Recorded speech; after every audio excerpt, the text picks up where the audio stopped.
నేను చిన్నగా ఉన్నప్పుడు ఎండాకాలం బళ్ళకు సెలవులు వస్తే అమ్మమ్మ ఇంటికి పోయేటిది పోరలు, తాతలతోని బాయి కాడికి పోయి ముంజలు కట్టుకొని తినేటిది, దోస్తుగాన్లతోని ఈతలకు పోయేటిది, పొద్దుగాల ఊరి బయటకు పోయి దోస్తుగాన్లతోని జిల్లా గోలే ఆట ఆడుకుంటుండే.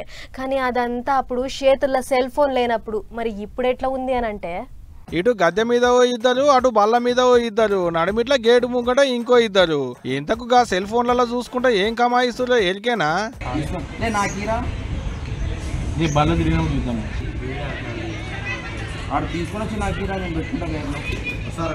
ఫ్రీ ఫైర్ ఆటలు, పబ్జి కొట్లాటలు, వచ్చొచ్చే పాయ అనుకుంటే ఎవరి ఫోన్లో వాళ్ళే మూతి పెట్టిరు. సందు దొరికితే చాలు సెల్ ఫోన్ పట్టుకొని పోవుడు, చెట్ల కింద కూర్చొని ఆటలాడు.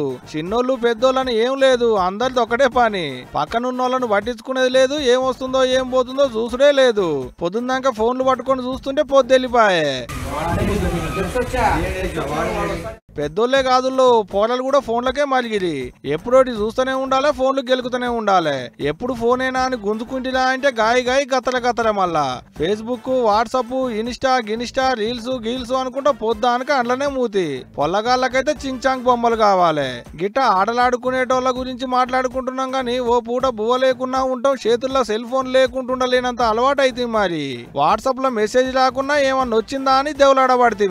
కొంతమంది సోషల్ మీడియాతో పొద్దు తీస్తుంటే గిసవంటి వాళ్ళకు మాత్రం ఆన్లైన్ లో పబ్జి ఆటలతోని, ఫ్రీ ఫైర్ ఆటలతోని ఫుల్ టైం పాసు.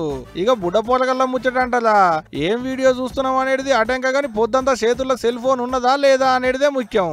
అయినా సెల్ ఫోన్లలో మనం ఆడుకుంటున్నాం అని అనుకుంటున్నాం గానీ మనతోనే అది ఆడుకుంటుంది అనేది ముచ్చట ఎవరికి సమజ్ అయితే లేదబ్బా.